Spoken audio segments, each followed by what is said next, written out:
Kia ora, everybody. Sorry about the delay. Ilse just had a couple of little audio issues, but we got there in the end. I'm David Faulkner. I'm the General Manager of Property Brokers Property Management. We manage properties from as far north as Whangarei all the way down to the deep south, where they have those fantastic bluff oysters in Invercargill and Southland. And everywhere in between, except for Auckland, except for Wellington, we typically just stick to the provinces. That's what we do. That's what we love. We manage 8,500 properties, as I said. We have old stock. And this is one of the reasons why we wanted to host this webinar today. Some people may have come around and seen myself and Ilse and Chris Pedersen, who's a mortgage broker based up in Auckland. We do quite a few of these events around the country, where we'll go in and we'll speak. I'll look at very much around data, and as I said, we've got an old rent roll. There's a lot of potential in the stock that we manage for landlords, investors to be able to improve the cash flow, and this is where Ilse comes in. All right. So you know, I just want to make sure everyone can hear me. Just sort of note that actually someone's just said don't appear to hear. So thank you, Perry. Can you hear me? Someone, please, if you could pop in the chat, wondering if it's one of us or both of us. No, can hear. Okay. Yeah, I can hear David. Oh, okay. Okay. All right. Oh, yes, and Perry, both. Perry, yes, and both. We are recording this, so you know, I'm sure that you'll be able to see it. All right. So anyway, what I'm going to basically just do, I'm just going to briefly share my screen and show you some of the things that what we do, what we specialize in, and this is where Ilse's got to come in, and then I'll hand over the presentation to Ilse, and she'll be able to go through and show you exactly what she does. If you want to ask any questions, ask the questions, and you know, I'll facilitate them. Okay, so what we've done here, I've done a little brief video. Hopefully this plays and hopefully this works. Right, so what you can see here, we work with a company called Velocity, which does a lot of automated rental valuations. I'll just pause the screen. I've blocked off the properties here. So this shows us what we're getting in actual rent compared to what Velocity tells us what is potential market rent. That uses data from tenancy services. It uses a lot of our data as well. And so it feeds us through, and we can give accurate rental assessments as to what's happening with rents. And quite often, and one of the most common things that I see landlords make is that they're not reinvesting substantially in the portfolios. Sometimes you may have a tenant who's been in there for 10 years, and the place is going to need a bit of a reno afterwards. And the number of properties, and it tells us here where our discrepancies are in terms of market rent. I'm just using Palmerston North as an example. That's where our head office is. So we continue to play this. And there's one property in a moment which I'll be able to highlight to you and show you. Right? And we've just done an exit inspection on this property. So you can see the difference in the rent. It's about $110 difference per week. This is the exit inspection. Okay, and as you go around, you can see it's a wee bit dated. And this isn't actually a really good area of Palmerston North, but it's older stock. It would have been built probably in the 60s, probably in the 70s, maybe even a little bit older than that. All right. And this is where we see plenty of opportunities. And Ilse works with lots of investors around the country and really gets in, shows how to get the cash flow going. And so I'm going to turn my microphone off. I'm going to take the spotlight off me. And I'm going to put the spotlight on Ilse, and I'm going to allow Ilse, so just bear with me while I get her to share the screen. And I should be able to just make Ilse the presenter. Perfect. I wonder if I can share.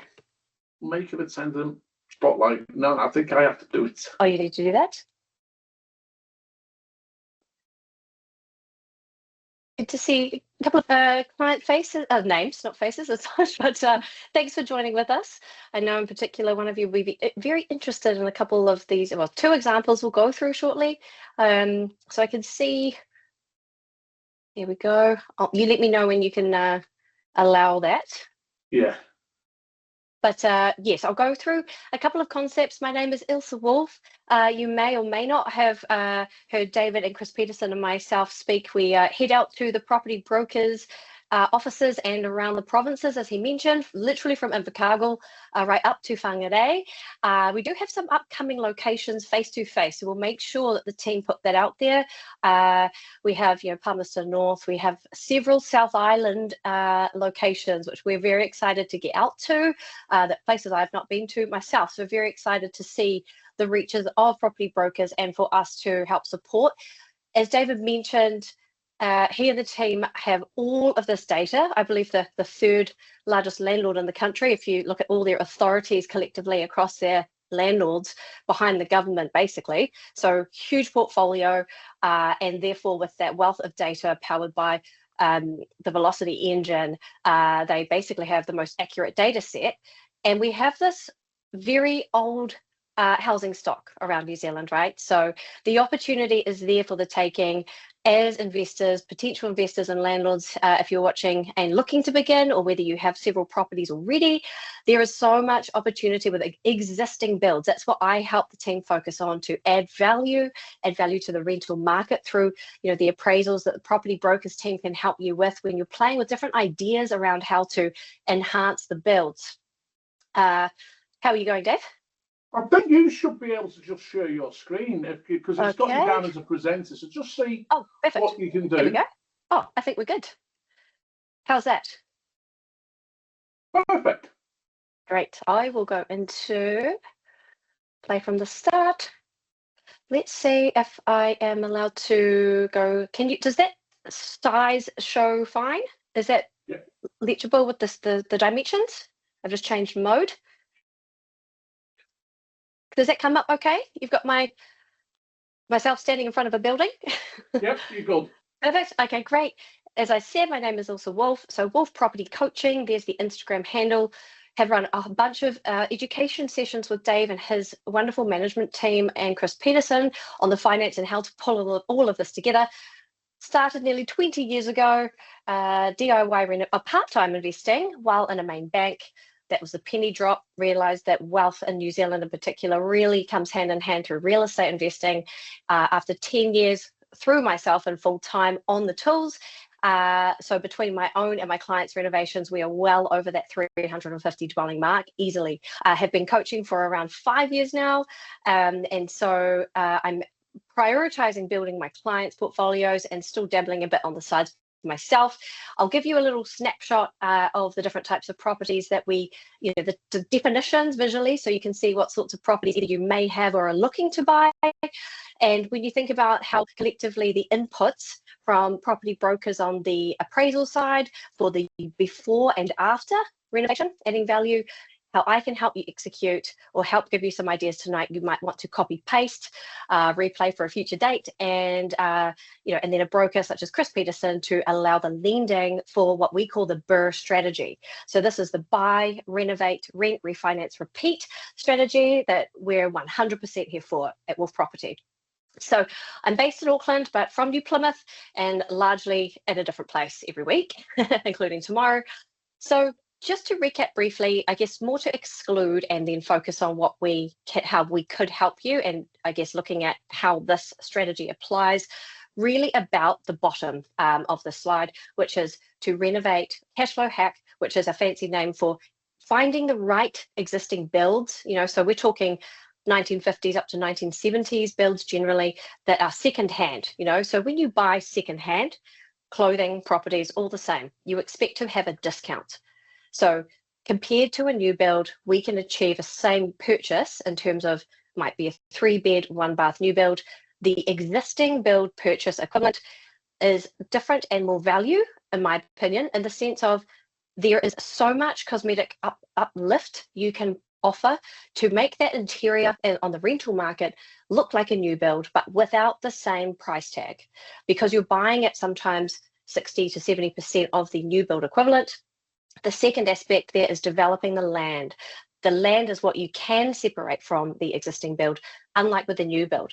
And therefore you have two opportunities to A, create cash flow from the buildings, and then create also B, wealth that translates into your future, your retirement, all those good things. So one of the two will probably resonate the most with you. Just to be really clear on definitions, top left, these are some of my properties, my own. So top left, we have a standalone. So this is probably common to what you see all around the country. Freehold, we talk about all freehold here at Wolfe Property as well, because we want ownership and control of the buildings and the land. So we're not talking leasehold, unit title, cross lease. However, this is still where you can add value, but consult with your experts on doing it correctly. Down the bottom is two dwellings. We call that a double income or home and income. And to the right are three different multi-units or multi-dwelling properties. On the left, I have typical investors who are starting out, and generally those freehold standalones are a great project to cut your teeth on, so to speak. And I noticed that the ambition grows as experience does, and you get into these more complex assets such as multi-unit, and there are different benefits. The first example I want to show you is leveraging data, right? So this is where we can tap into the expertise of your property brokers team. They can look, that's amazing what they're building for their investors. You will soon have this portal that, it will give you this data of, if you have a 3-bedroom, 1-bath standalone house in, in central Palmerston North, for example, this is how your cash flow looks, or your rent looks, your maintenance bills year to date looks, compared to the rest of our portfolio, as Dave mentioned before. So how is your property performing relative to the market? The left and the right graphs here are the same property, and the numbers of this example are very current to what our accelerate investors, our standalone property investors are achieving. You might think these are different properties, but the left is the pre-renovation 6-week cash flow hack scope, and the right-hand side is literally 6 weeks after. Did you want to touch on any other points with that, David, on the data side of things? Not really. I mean, I think what I'll just hit myself. That's all right. I don't think people want to look at me. No, I think just doing what you're doing here. I mean, what we do, we get to see a hell of a lot of properties which are under rented. I get it that landlords will, they've got tenants that they want to look after and they don't want to increase the rent every year. What we want to be able to do with using the amount of data that we get is show you what you can potentially be doing and what you can be earning. That is our job as property managers. Our property managers is to help facilitate the best decisions and put you in touch with the people who can help grow your wealth through property. Yeah. Part of a team. That's right. And so, you're probably watching this for one or two reasons. Either you are, this is about adding value, increasing your returns, improving your property. So whether you're coming at this from I want to acquire another rental property, build my portfolio, therefore I need to create a usable equity, a deposit. Or if you're looking to improve your cash flow, aka servicing, you hear the banks always talk about, you'll be thinking, how can I do that? And in both of these cases, both of these situations, this is how you boost both in a rapid period of time. We call this the sweet spot of what we do. You can read what's here. Basically, it's how do we go from a 3-bedroom house to a 4, or a 2 to a 3, or different ways that we can keep control as much as possible, not need to go through structural building consent processes or involve the council. Obviously, we do everything correctly, but we sort of have this no red tape approach. So if we're helping you purchase the property, we can help you aim for the 3-bedroom over here versus the one next door, where the one on the left, perhaps the one we want, allows you to cosmetically add this extra bedroom, and that is what boosts your cash flow. We talk about yield a lot, which is basically what is the rent times 52 weeks, so your annual rent divided by the debt.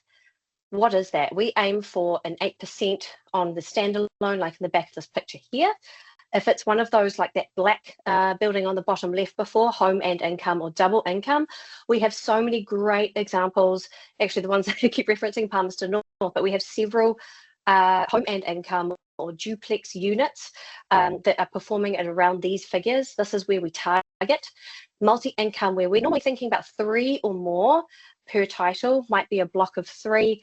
The second example I'll show you is this block of 10 1-bedroom units that Dave's team have done a phenomenal job on in terms of improving, helping consult with us, as he said, These are the items in the renovation you want to renovate to have the most impact and what is relevant to our local rental market.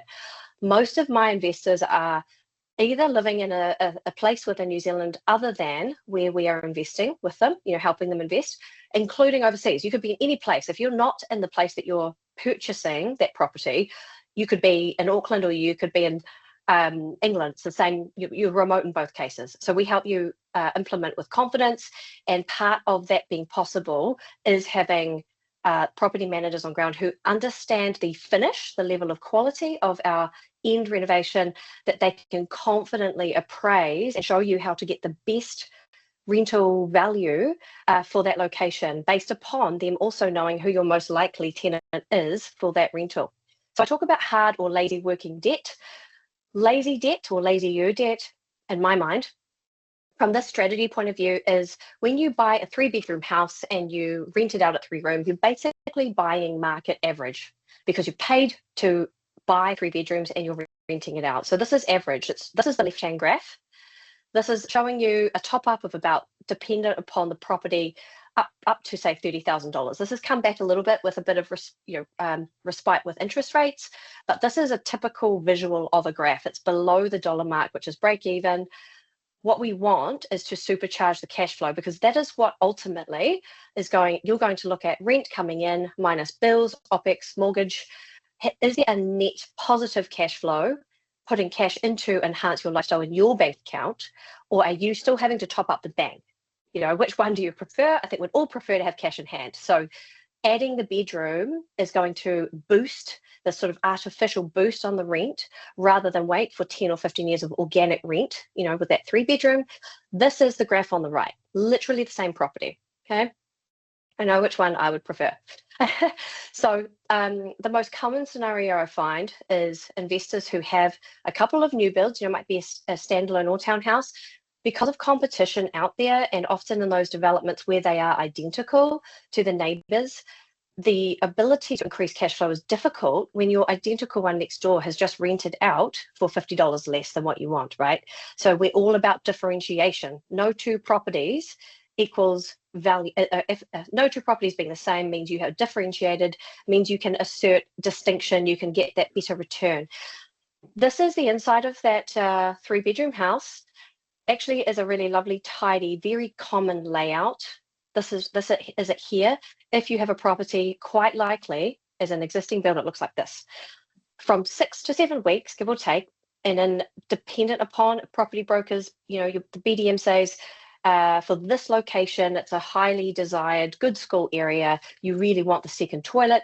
We will be looking to renovate in a really relevant way. If you don't target your renovation to be relevant to the most likely tenant for where it sits in that suburb or in that town, city, it's not going to get that top return. So you have to be relevant to both. As you might have seen already, the previous vendor had converted the garage into somewhat of a rumpus. So that was like a differentiator, that when you're buying, you're looking for some of those accents that look different. I put this here. The result here was, I sort of call this a classic cash flow hack. So bedroom 4 in this scenario is probably one of our most common scenarios. So if you're going through your 360 report from property brokers and you're spotting this kind of opportunity, get them in, get your the builder or the maintenance team in, have a look at the dimensions.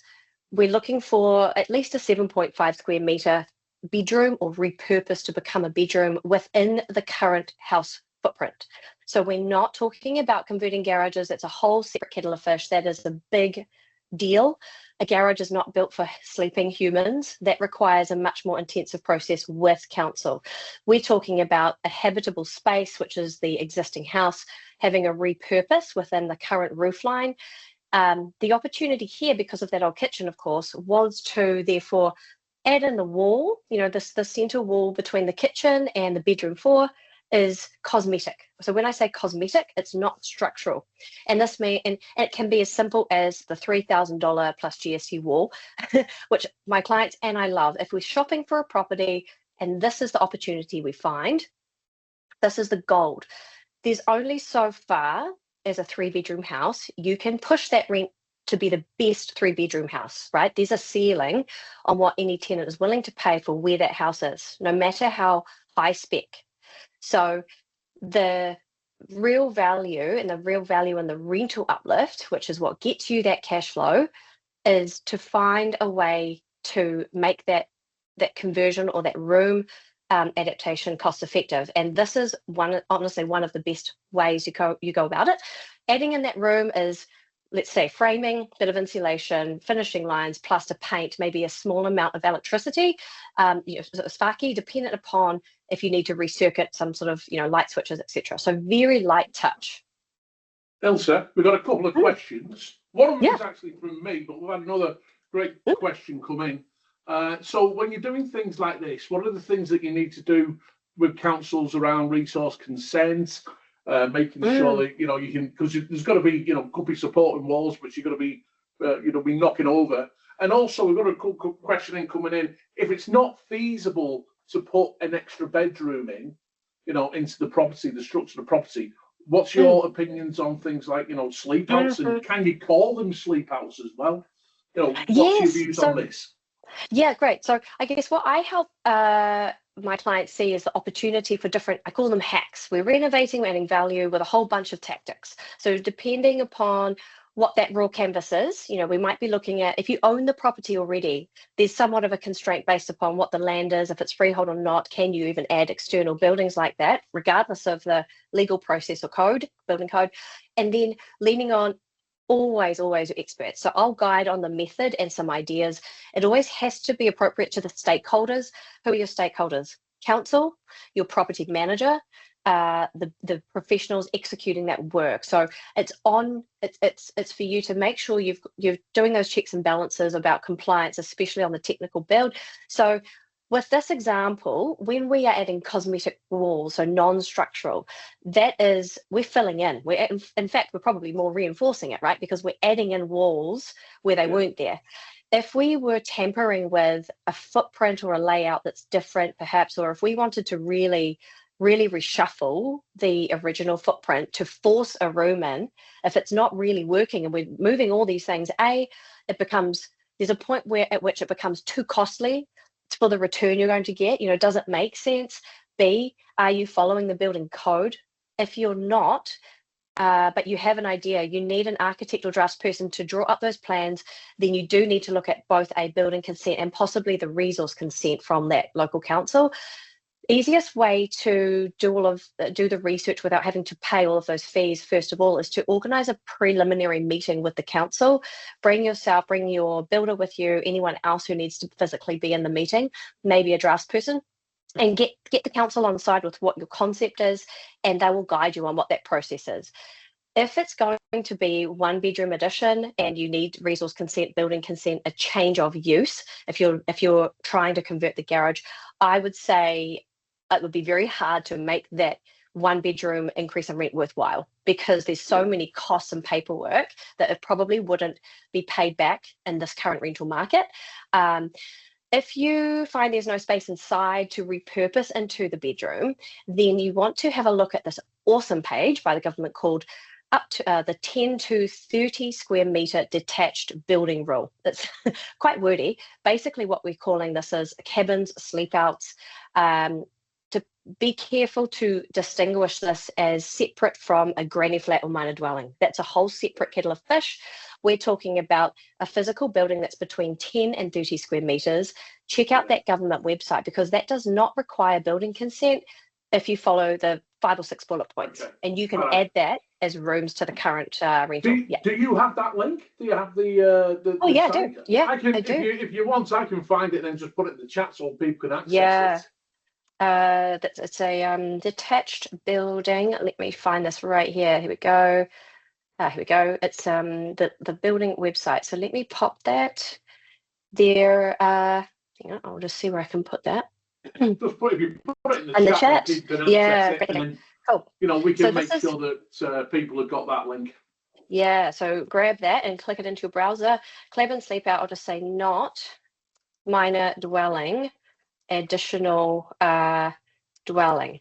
So it's really important to distinguish that 10 to 30 square meters can give you somewhere between 1 and 2 and maybe 3 bedrooms, and often these are transportable, prefab, offsite build, often built Christchurch, Palmerston and Auckland or around the Waikato. Lots of providers, they will come, healthy homes set apart from the smoke alarm that your property brokers team would obviously add in at the end. But you would then just need to coordinate with a bit of electrical, a drain laying, downpipe plumber, and follow the rules there to not need consent. And before you do that though, what you must do to make sure you're making it worthwhile financially is chat with your property manager. So I would then call property brokers. I have a 3-bedroom house in this location. I can't add the 4th bedroom. My thinking is I might add a 10 square meter building, separate building. You want to orientate it for a few things. Think about the sun, how it transfers across your site. You can customize the build to have a ranch slider usually plus an opening window that complies with the code. So you orientate it and design it to fit with the site and make sure it is adjacent to the house in a way where it's easy for that person to be with that same tenancy. This is all about that room being part of the same tenancy agreement or dwelling. This is not a second tenancy. So be very clear about that. As long as you comply with the rules and your manager says, oh, well, that extra room that is external might give you $80 or $100, you want to know that they are comfortable and confident they can tenant that whole collective together. Sometimes this can be a really good bolt-on. I've actually had my own tenants in Auckland here say they want to bring an adult child. They might have a second marriage with some younger kids. One of the adult child comes home. They want that extra space, and often post-COVID, there is rental value in an extra room for a home office, a studio, a study or hobby room. If you can get a good rental per annum, divide that extra rent by the cost of landing it. It'll be the cabin cost, the transport or hired cost, and the piles your builder will put to plan. I would say $30,000 to $40,000, give or take, fully landed for a 1-bedroom, 10 square meter. Okay. And that can be a really great way to increase cash flow. It might even be the reverse. Your property manager might say, the tenant would like to bring someone in. That's your opportunity to say, well, I can add this on. What's the rent? Then you work it out. And you can increase the rent under the RTA if you are improving the facilities and the tenant consent. So that does not constitute as a rent increase. You don't have to wait for those 12 months. What you're basically saying, Ilse, all of this, make sure that you do your due diligence and your research before you proceed, which is what this webinar is all about. Totally, and it's about your PAL teams. It's that's I call anyone on ground helping you run that due diligence truly is your PAL team, because you are dependent on their expertise to execute correctly. So I'll just share. Is that? Oh, hang on, that didn't. Did that share? Yeah. So I sort of say, hug said Wolf, because the increase in the cash flow often comes, the bulk of that difference for you as the investor often comes from being able to add that room. So if you're on the hunt to shop for your next property, being able to do this is easier when you're choosing a property. If you, however, already own the property, you're working with what is there, right? So this may or may not apply, but hopefully this gives you one idea. Before we move on, I was just going to also briefly sort of touch on the 10 unit that Chris actually brought up on our last face-to-face. I know had a lot of interest in those of you really leaning into cash flow. So just got a couple slides on when there are more than one dwelling on the site, how this sort of supercharges a slightly different strategy for some of you. Is there anything else that you want to touch on before I move away from that standalone, Dave? No, that's fine. Cool.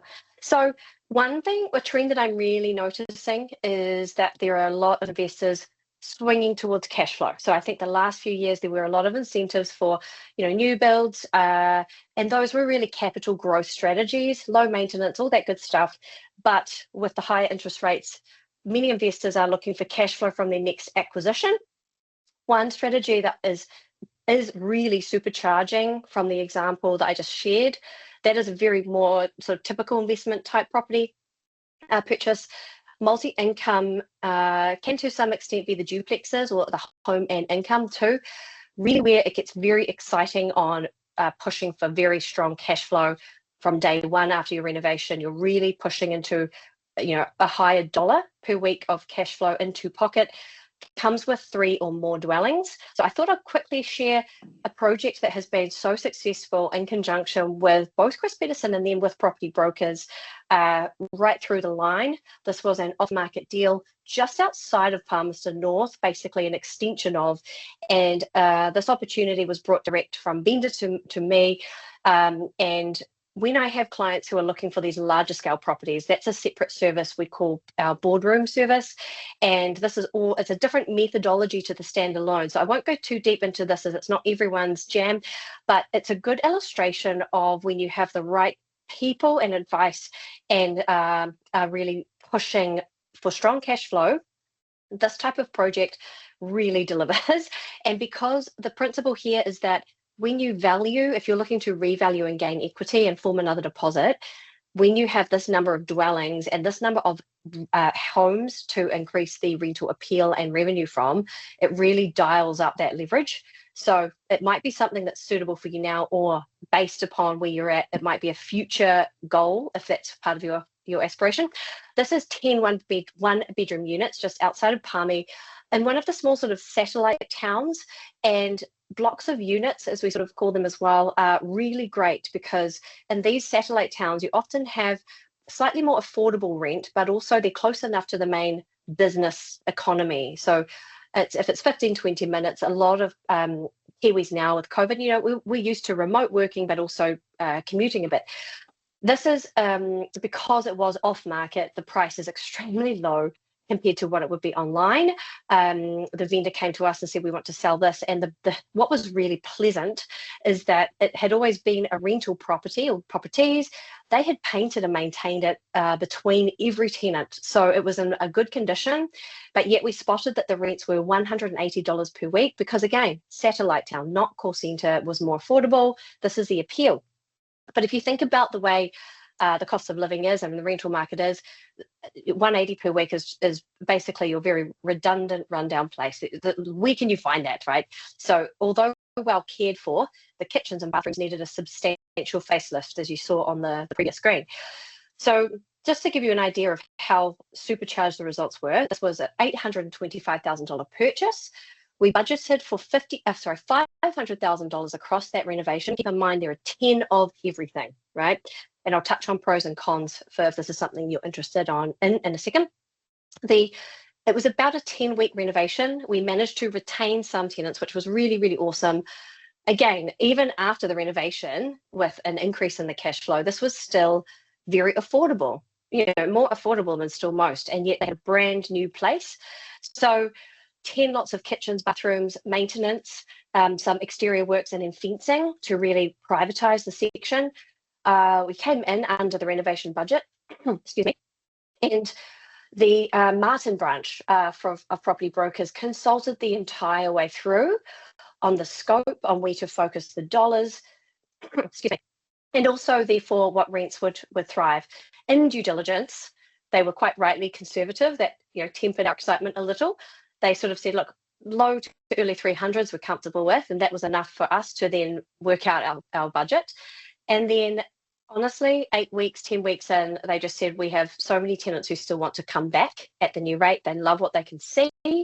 And as soon as they were on the rental market, they were just rented. So 10 weeks or so, the team there did an amazing job at shuffling people around and then bringing in the new tenants.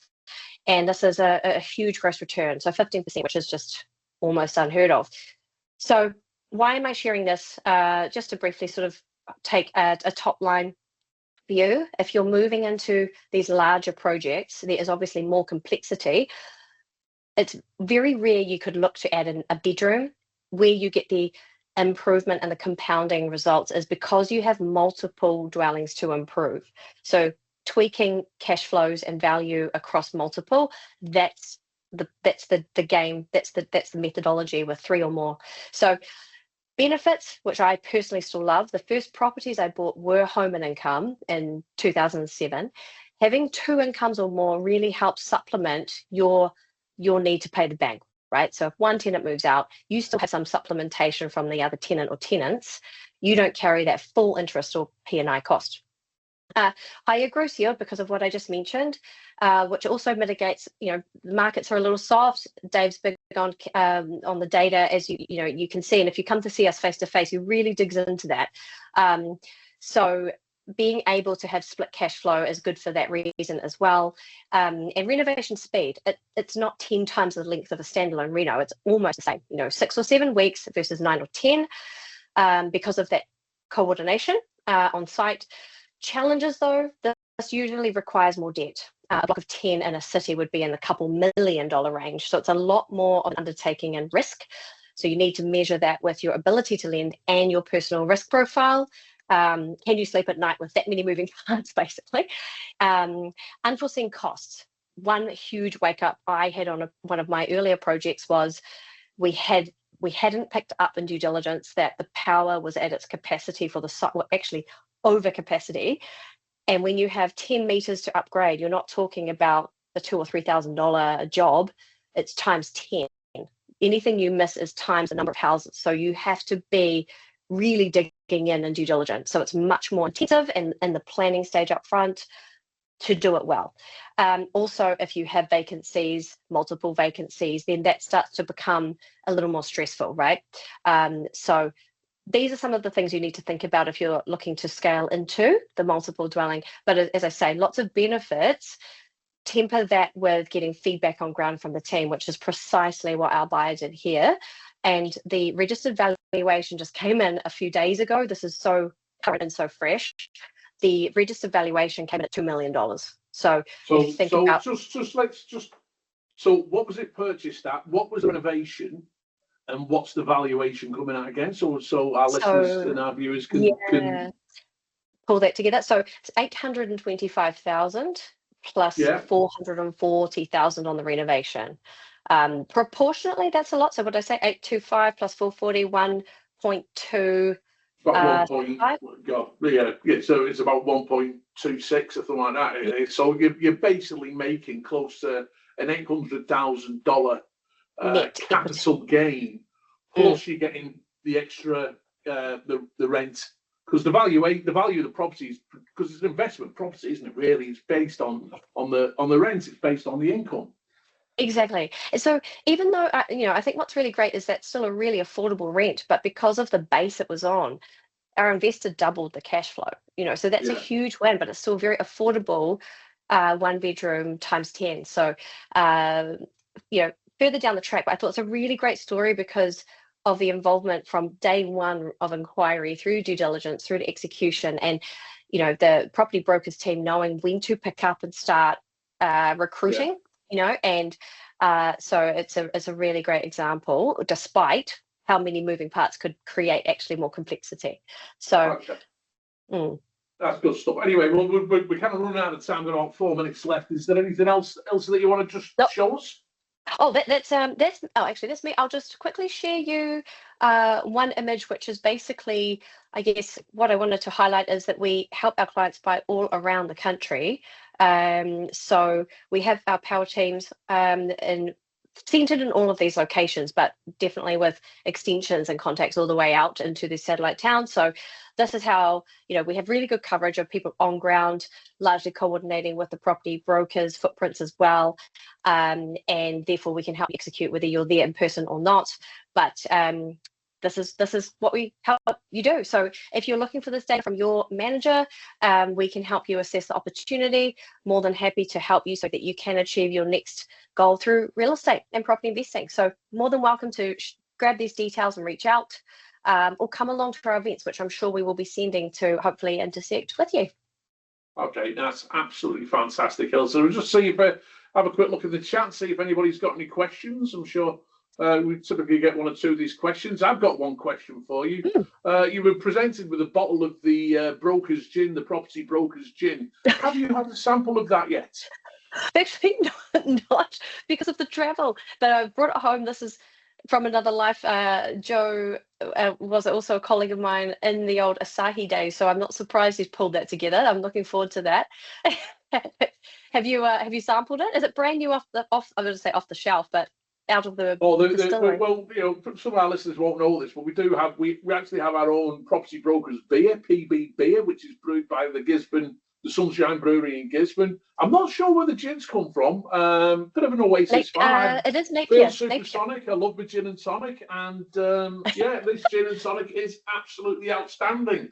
Ilse, listen, thank you so much for your time, and it's really great that you can make it along. People, if you want to come along, we've got this we have a designated web page. You can come and have a look at the events that we do. We've got one coming up in Palmerston North in August. We're also going to Central Otago. Can't wait to go down there. We do these events with myself, with Chris Pedersen, with Ilse, and they are so well received. And so if you want to come along and book, you need to register to attend. And we've got lots of resources, and there's prizes and stuff that we give away. So, make sure that if you're close by, you're in the Manawatu, come along to our evening. We've had to move it to the Manawatu Golf Club because we've already outgrown where we were going to be doing it. So it's going to be a big event. Okay. So thanks everyone for coming along. Ilse, again, you enjoy your evening, and yeah, and if we'll have this recording. If you've got any questions, email me, david.faulkner@pb.co.nz, and all you have to do is just Google Ilse Wolfe. She is everywhere with a massive Instagram following. She's gone viral. Thanks everyone. Nati wa. Thank you. Have a great evening.